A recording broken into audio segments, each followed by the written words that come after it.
जो हिंदू संस्कृति पर इस्लाम का प्रभाव है या हिंदू मुस्लिम समन्वय जिसे कहते हैं कि दोनों एक दूसरे को किस प्रकार प्रभावित कर रहे हैं, उसमें जो है एक और क्षेत्र था जिसमें बहुत प्रभाव पड़ा, वो था साहित्य और भाषा के क्षेत्र। इस्लाम के भारत आगमन से पूर्व राजकीय भाषा संस्कृत थी, लेकिन हिंदू शासकों का वर्चस्व कम हो गया और केंद्र में तो लगभग मुसलमान ही, इस्लामी के शासक ही रहे। तो अब यहाँ पर संस्कृत को राज्याश्रय मिलना बंद हो गया। उसकी जगह जो है, चूंकि जो इस्लाम के अनुयायी थे वो अरबी भाषा का प्रयोग करते थे, जिसको हम अरबी और फारसी, ये दो भाषाएं और लिपियां बहुत ज्यादा प्रचलन में थी। लेकिन प्रॉब्लम ये थी कि ये राजकीय भाषाएं तो बन गई, लेकिन ये आम जनता की समझ से परे थी। तो भाषा में भी इतना समन्वय और सामंजस्य स्थापित हुआ कि इससे हिंदी और फारसी दो भाषाओं के मिल जाने से एक नवीन भाषा का जन्म हुआ, जो हिंदी के रूप में सामने आई। और हिंदी और उर्दू, यदि आप हिंदुओं के लिए देखें तो हिंदुओं की दृष्टि से देखें तो वो हिंदी भाषा थी, और मुसलमानों की या इस्लाम की दृष्टि से देखें तो वहां पर एक नई भाषा का जन्म हुआ जो कि उर्दू थी। तो दो धर्मों के और दो अलग अलग भाषाओं के मिलन से एक कुछ नवीन भाषाओं का जन्म हुआ। जब नवीन भाषाएं बन गई तो साहित्य भी नवीन भाषाओं में उसका भी सृजन हुआ। जैसे आप देखें कि जो है रामायण, और अब प्रॉब्लम ये थी कि जो विदेशी शासक थे उनको संस्कृत भाषा में लिखे हुए ग्रंथ समझ में नहीं आते थे, तो उनका अनुवाद शुरू हुआ। जैसे रामायण और महाभारत जो भारत के महाकाव्य हैं, उनका अरबी और फारसी में अनुवाद किया गया। सबसे पहले इनका अनुवाद बंगाल के मुस्लिम शासक नुसरत शाह हुसैन शाह के प्रोत्साहन से हुआ। और अब जब हिंदी और उर्दू अस्तित्व में आ गया तो ऐसे बहुत से हिंदू लेखक हुए जिन्होंने उर्दू में लिखा, ऐसे बहुत से मुस्लिम शासक हुए जिन्होंने हिंदी में या खड़ी बोली में अपने साहित्य का सृजन किया। तो इसमें जो है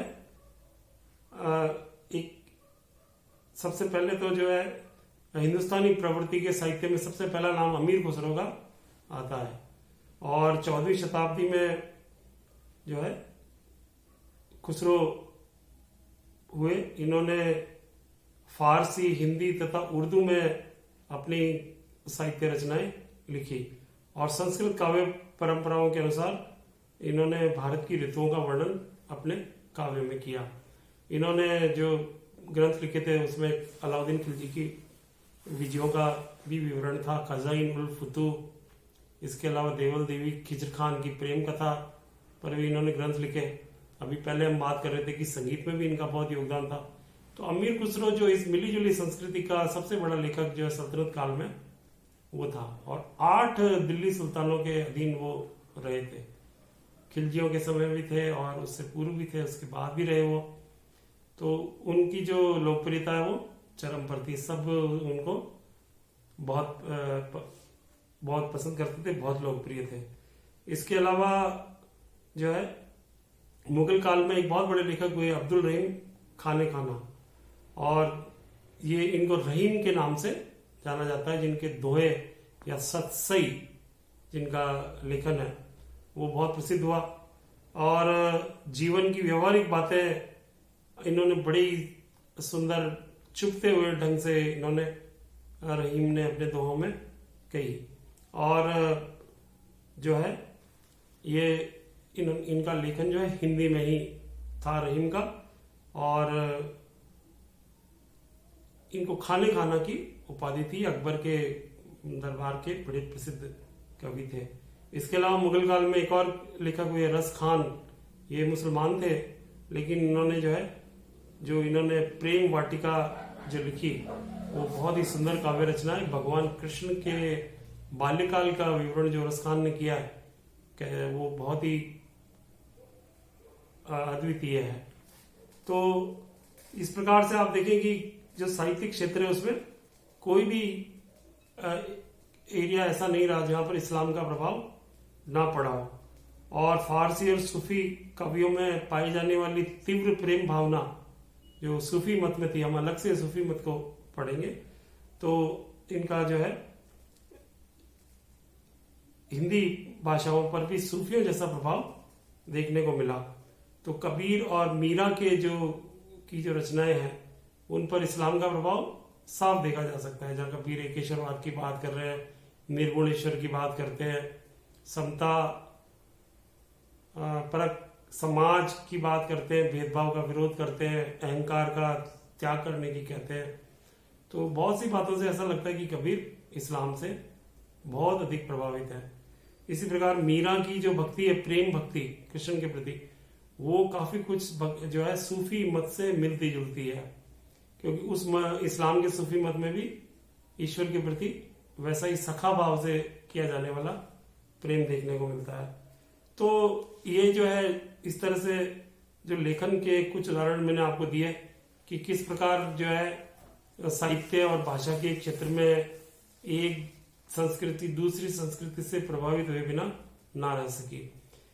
यदि मैं ये कहूं कि पूरी दुनिया में यदि सबसे ज्यादा कहीं पर इस्लाम का स्थानीयकरण हुआ, लोकलाइजेशन जिसको कहें अंग्रेजी में, तो वो केवल और केवल भारत में हुआ।